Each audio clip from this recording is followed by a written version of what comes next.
არის კობა ბექაური, ადამიანი, რომელიც ბოლოს ნახე 2005 წლის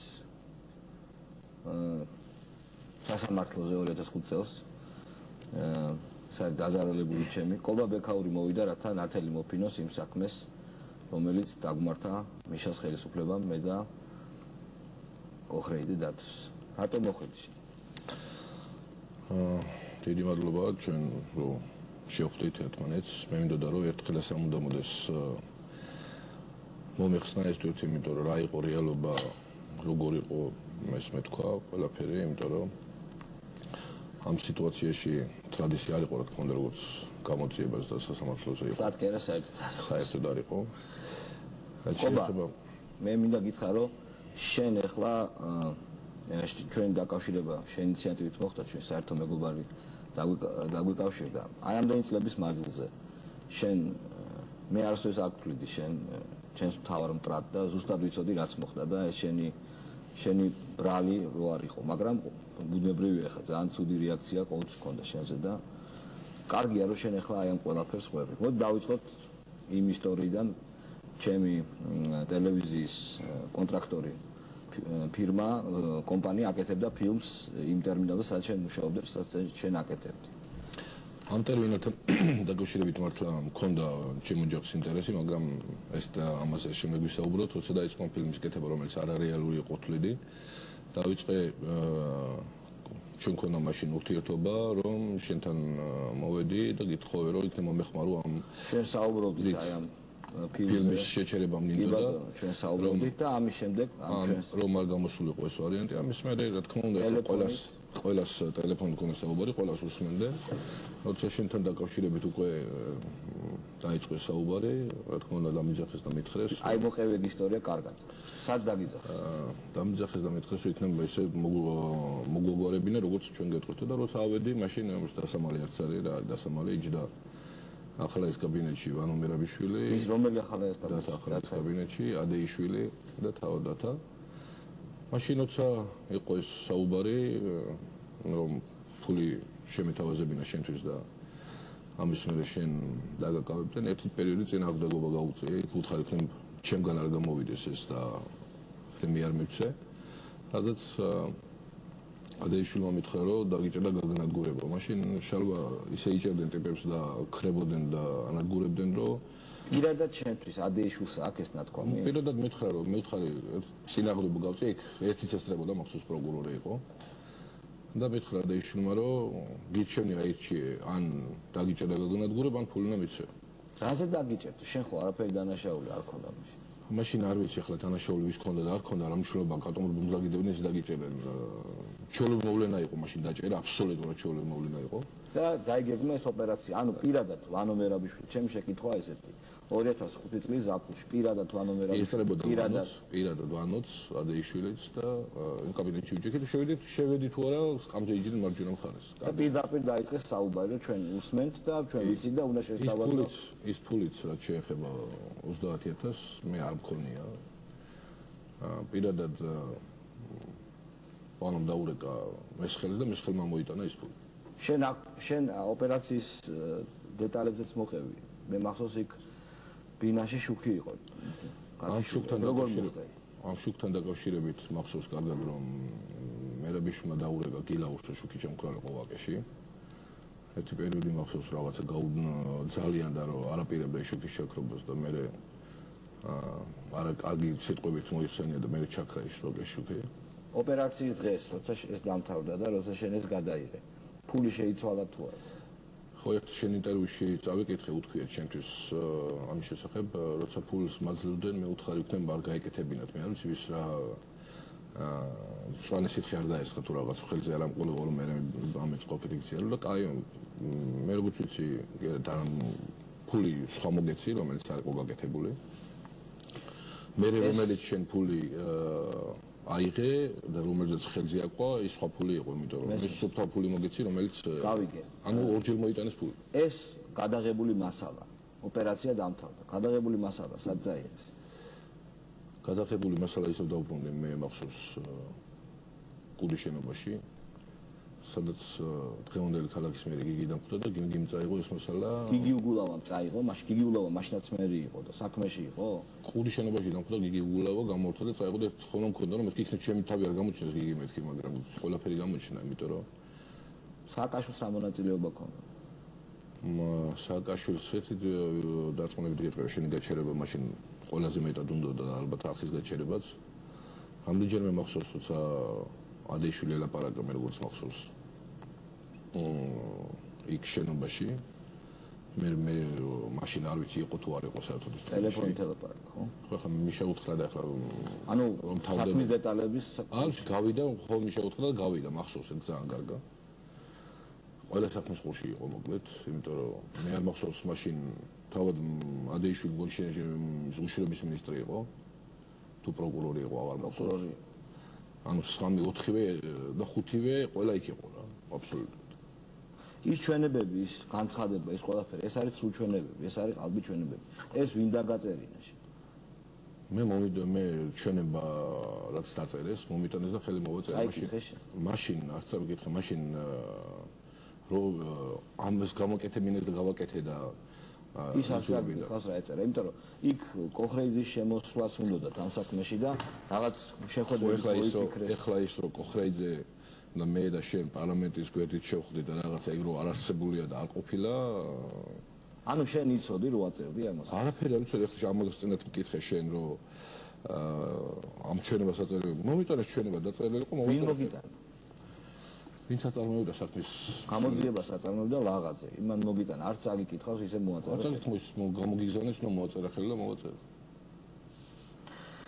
კარგი, და ამის მერე თვითონ სასამართლოზეც პროცესებზეც გეუნებოდნენ რა გეთქვა, როგორ გეთქვა და ასე შემდეგ. ხო, სასამართლოზე ერთი რამე ვიცოდი რომ ვამბობდი არ ვიცი, მე ჩავხდე ჩემი ადვოკატი და ეს ადვოკატი მიდიოდა ყვებოდა ამ პროცესს, თორე ასე რომ შენ რატო აგიჩეს ჩემს გასაფუჭებად მაინდა-მაინც? არ დასვე კითხვა. დავსვე კითხვა, რომ მოთხრა თუ ამის გაკეთება უნდათ, რატო ჩემი ხელით უნდა გაკეთებულიყო, მაგრამ მნიშვნელობა არ ქონდა, მე ბოლო დროს დავწმუნდი, რომ საკუთარ ძმას აირჩევდნენ თუ დაჭირდებოდა რა. შენ მოდი პირდაპირ შენი გამოისოვდი ორი კაცი წავედით ციხეში. შენ რა დაგემუქნე ამისთან, რომ მითხრა რა. მე ვიცი მესმის რომ ძალიან რთული იქნებოდა, მაგრამ მაინც. ხო, მაგრამ მაგ ვერავინ ვერ გაუძლებდა შალვა იმ წნეხს და იმ პრესს რა გამორიცხული იყო რა. გამორიცხული იყო, მე ფაქტიურად მე გეტყვით და არათუ ვინმეს თუ გონია რომ ამით რამე მივიღე, არაფერი არ მემეღერა. ამაზე ვისაუბრებ. ეხლა ეს ამბავი არის ახლად გამოვლენილი გარემოება. ამაზე აწდება ამბავი, ამაზე კითხავენ. შენ მზად ხარ რომ შენი სიმართლე რაც ახლა მითხარი ბოლომდე გაიტანო. რაც რეალობა, ეს იყო რეალობა. მესმის ხო, მაგრამ ეს რეალობა იყო საქმის გაღობება. ეს რეალობა იყო, ამ რეალობას ახლა მე მქონდა სურვილი ეს თვითი მომეხსნა და სიმართლე ერთი და ეს თვითი მომეხსნა და ჩამომეხსნა ეს თვითი და ეს რომ მოხდა. იცი რა ხმები იყო, რომ შენ დაგასაჩუქრეს ბიზნესით, რომ გაგითვალისწინეს და ასე შემდეგ. არაფერი შალვა, ეს ტერმინალი რომელიც ჩემ ოჯახს ინტერესი ჰქონდა, შემდეგ ამ ინტერესში თავიდანვე იყო რამდენიმე ძალა, რომელიც ძალასაც უნდა და ამ ტერმინალის ხელში აღდება და შემდეგ მათ ჩაიგდეს კიდეც ეს ხელში ერთ-ერთმა მხარემ. ფაქტიურად ის ტერმინალი მე მითხეს რომ გადაუფორმე და მე ფულს გადაგიხდიან. ეს გადაუფორმე და ფული არც გადაუხდია, ისე დავკარგე ეს ტერმინალიც. მათ შორის ფული არ გადაუხდიათ. და გაიქცნენ მე ისინი და ფაქტიურად დარჩა და შემდეგ ვინც გაიფორმა ეს ტერმინალი ჩანს და გაიფორმა და მის საკუთრებაში დარჩა მე ბანკიდან გამოისყიდა მილიონი თუ რაღაცა ეს ტერმინალი. რაც შეეხება დასაჩუქრებას, არავის არაფერი არ დაუსაჩუქრებია. მე იყო რომ შუალოდ გზების ტენდერი გამოცხადა და სოფლიო ბანკის ერთ ტენდერი იყო და მეორე იყო მილენიუმის და შუალოდ უბრალოდ შემოვიყვანა კომპანია რომელიც დაბალი ფასით მოიგო და ისაც მე გაუქმეს კონტრაქტი წაართვეს. მანამდე იყო სიტუაცია რომ პარკინგზე თუ გახსოვს მუშაობდი სასაკრებულოში ვიყავი. კი. მე როცა აღარ ვიყავი პოლიტიკაში უკვე ამ პარკინგთან დაკავშირებით ჩავიდნენ ებრაელებს და უთხრეს რომ აღარ არის ყობა და შემდეგ რა პრობლემა დასამალე მამუკა ახალ პრობლემები შეგვიძლია. ხო, მამუკა ახლოდიანი ჩაჯდა ეხაც მამუკა ახლოდიანი. რა თქმა უნდა მე ებრაელებმა მითხრეს რომ მამუკა ახლოდიანია იქ მეწილე და ეხლა პარკინგშიც მამუკა ჩაჯდა. ასე რომ მე არაფერი არ მიმეღია რა. შეიძლება ითქვას რომ შენც გაგწირეს, ხო? 2005 წელს ისე წამოვიდი პარლამენტიდან, განცხადება არ მაქვს აწერილი. როგორ გააკეთეს, როგორ მომიხსნეს უფლებამოსილება, ეგეც არ ვიცი. ეგეც საინტერესო თემაა, მაგრამ შენ გაგწირეს, ესე გამოდის. შენ გამოგიყენეს და გაგწირეს. კიდევ ხა მინდა დავბრუნდე, ესე იგი პირადად ვანო მერაბიშვილმა და ადეიშვილმა გთხოვა შეგეთითხნა ეგ საქმე, ხო? შემეთქვა მივედი, მითხრას რომ ამას გააკეთებ, ესე იქნება, ესე იქნება, ესე იქნება და შემეთქი წინააღმდეგობა გაუწერო, მეთქი იქნება არ ღირდეს ადეიშვილს თქვარი, მახსოვს. ადეიშვილმა მითხრა რომ აირჩიე რა, გაგანადგურებდა ციხე და ყველაფერი, ან ეს ნაირჩია. მაშინ ზუსტად სიტუაცია ესეთი იყო, რომ ხალხი ცხოვრებად იჭერდნენ, მაშინ ოჯახის წევრებზე მუხარა ხო არ? ხო, ოჯახი ყავს და დაფიქრდი ამაზე კარგად მითხრა. ამაფრე რა ლაპარაკია.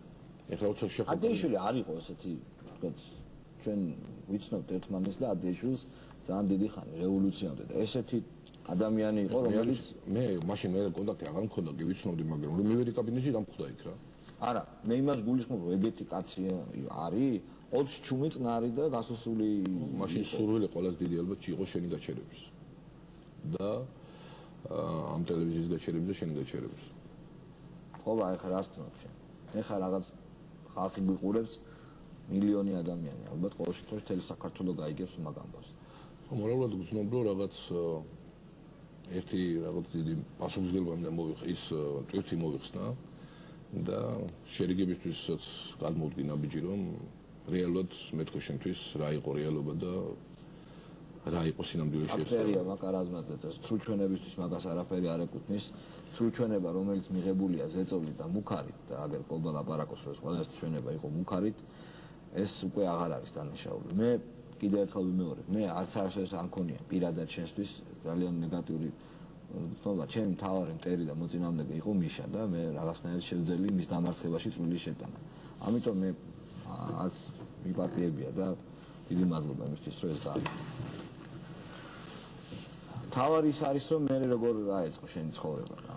არაფერი ჩვეულებრივად წამოვედი პარლამენტიდან, რომელიც კიდევ იმეორებას განცხადება და მიწერე, ისე გააკეთეს ყველაფერი, არც დაუძახე. შენ ბიზნესში გზნობდი ვიღაცების ჩარევებს, სულ გარშემო, აკეთიკით.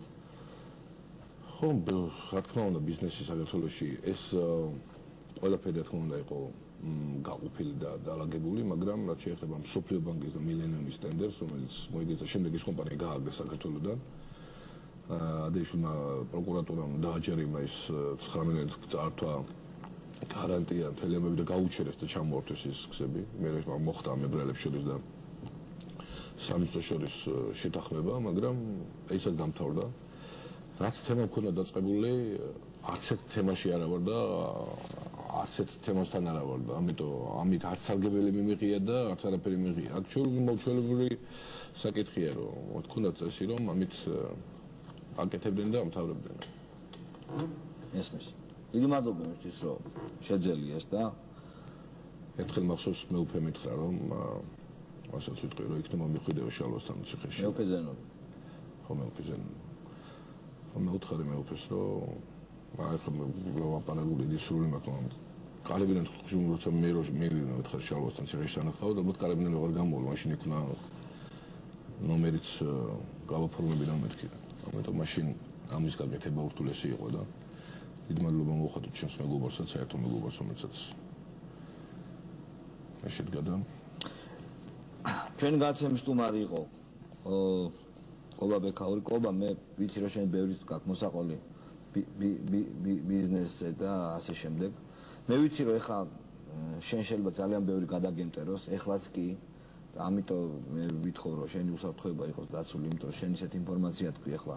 შენ თქვი ქვეყნის პირველ პირებზე, რომლებიც აიან დაგავალეს ფალსიფიცირება საქმის და გაყალბება, დაგავალეს და გაიძულეს და მე მინდა რომ შენი უსაფრთხოებაც იყოს დაცული და ეგრეც იქნება. დიდი მადლობა იმისთვის რომ მოხვედი და ეგეთი რაღაც გააკეთე. და ჩვენ კიდევ ერთს ვილაპარაკებთ, იმიტომ რომ შენ ძალიან ბევრი ფასეული ინფორმაციაც გაქვს თუ როგორ და რა ხდებოდა. მე გისურვებ ტვირთი რომ მოგეხსნა უკვე კარგია. შემდეგ სტუმარს ვეუბნები.